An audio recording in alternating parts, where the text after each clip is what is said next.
Before we dive in, I want to give you today's trivia question. What is the rarest item in vanilla DayZ? The answer is hidden somewhere in this video, so stick around and see if you can catch it.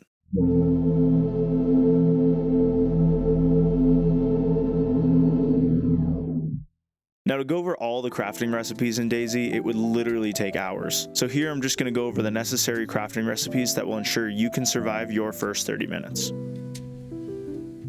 We're going to start off with stone knife or bone knife, just because without it, you wouldn't be able to do any of the rest of these crafts. To make one, you'll need 2 stones, which you can find on roads, railroads, or dirt paths. To make a bone knife, you'll just need 2 bones. To make a fire, you'll need fuel like sticks or firewood, and kindling like rag, paper, or bark. I'm literally editing this right now and I realized that I didn't mention that short sticks and long sticks you can get from bushes, and bark you can scrape off of trees with a blade. You can add your fuel and kindling to a designated fireplace or create your own. Once your fire is ready to be lit, grab 1 short stick and 1 piece of bark and create a fire hand drill kit. If you have matches or a lighter, that'll suffice in lighting the fire as well.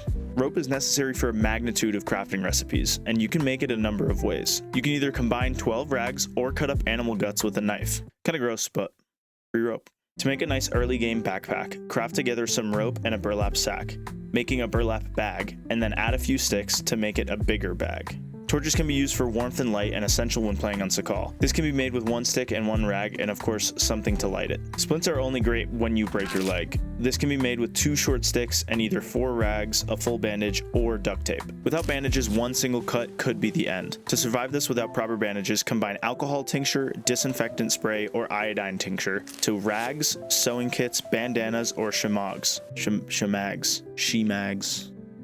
However you say it. If you're wandering around and can't find proper clothing, I will always recommend crafting either hand wrappings or face wrappings. These can be made with just a few rags and can save you from infection and diseases early on. Hand and face wrappings are the most useful, others only add warmth. It ain't Gucci, it's better than that. Fishing rods can provide you with tons of food early on. To make a fishing rod, combine a long stick and a rope. To start fishing, use a knife on a short stick or bones to make a fishing hook. To attach bait to the hook, use your knife in the grass to find some worms. Attach the worm to the hook and the hook to the rod. Find some water and you're ready to start fishing. It's as peaceful as Animal Crossing, except you're starving and you might get shot.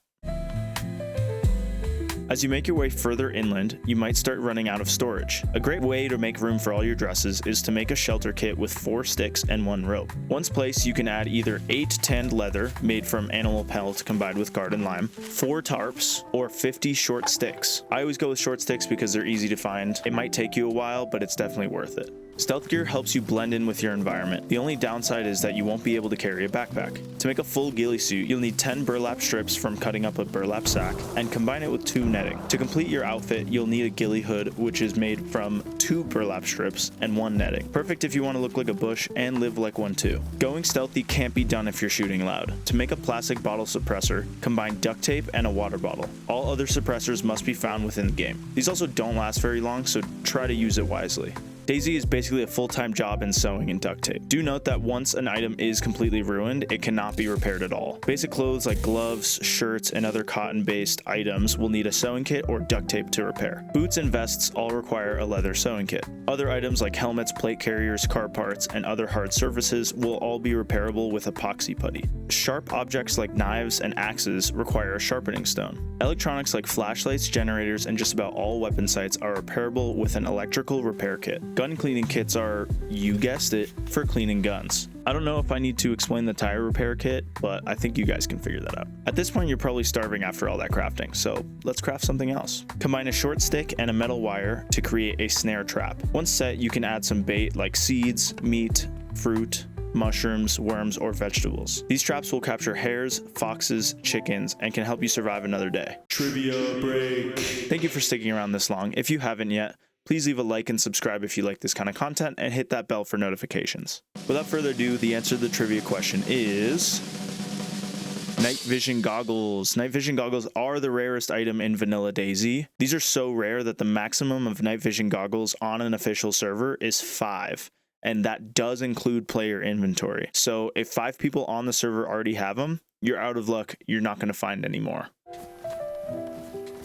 Base building in DayZ takes patience, tools, and tons of nails. This isn't a full base guide, just the crafting side of things, but if you do want a full breakdown of locations, raid defense, and setup strategies, drop a comment saying moist base, and I'll make a separate video. The fence kit is the backbone of every base build. You'll use it endlessly for your perfect base. To make a fence kit, also a wooden wall, you'll need a fence kit, which is made with 2 sticks and a rope, any type of axe, a shovel, hoe, or pickaxe, we'll call these digging tools, a hammer, meat tenderizer, or hatchet, we'll call these mallets, and any type of saw. The materials you'll need are 2 logs, 18 planks, which can be cut from logs or a lumber pile, and 36 nails. To begin, place your fence kit. Put 2 logs onto the fence kit and use your digging tool to set up the base. Once it's up, you'll need to make the frame. For this part, you'll use 4 planks and 8 nails per section for a total of 2 sections, top and bottom. Use your mallet tool to hit the nails into place. Next, you'll need 5 planks and 10 logs per section for another 2 sections, top and bottom. Use your mallet tool to nail these in as well, and then you're good to go. Until someone raids you,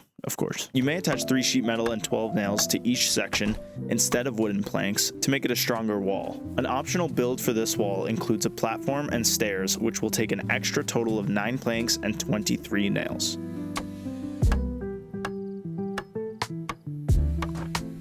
To make your fence a usable gate, you need metal wire and pliers in addition to everything you needed to make the wall. Once you set up your wall, you can attach the metal wire and use your pliers to apply it. Attach a code lock to it, 3-dial or 4-dial, just to make sure that no unwanted players are entering your base.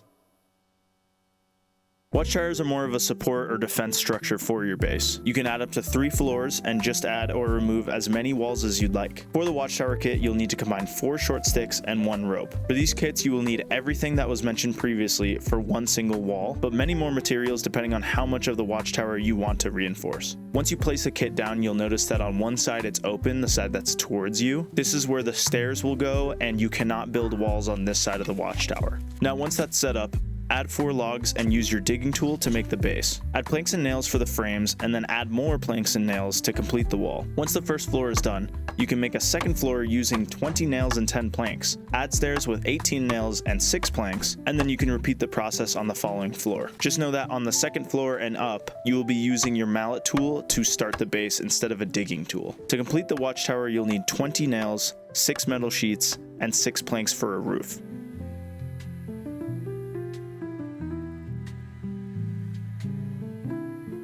Flagpoles protect all items in storage containers from despawning within 60 meters of the flagpole. Over time, this flag will lower and protection will cease. To start crafting your flagpole, you'll need the following items: a sledgehammer, a digging tool, and a mallet tool. The materials you'll need will be 10 logs, 32 large stones, 60 nails, metal wire, a rope, and a flag.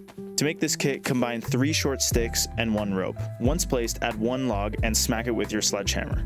Once the base is set, add 32 large stones and 6 logs. Large stones aren't tough to get, it just takes forever. Find a permanent rock that's in the game and smack it with your sledgehammer or a hammer. Using your digging tool, complete this step. Next, add 3 more logs, 60 nails, metal wire, and rope. Use your mallet tool and complete the flagpole. Once it's up, attach any flag and begin to raise it. Honestly, I know I just taught you how to build this, but just don't build it. It's not worth your time. It pretty much just tells everybody where your base is, and you're more likely to log in and interact with all the items in the same time frame that it takes for the flag to come all the way down. Once your base is built, you may want to protect it. You can set out tripwire traps to help stop people from invading. Add 2 short sticks and a metal wire to craft the tripwire. Set it up and attach whatever device you'd like to annihilate incoming players. The items you can attach include a grenade, a flashbang, smoke grenade, or a road flare. Use one of the non-lethal items to alert you of incoming players, or attach a grenade and just take their stuff.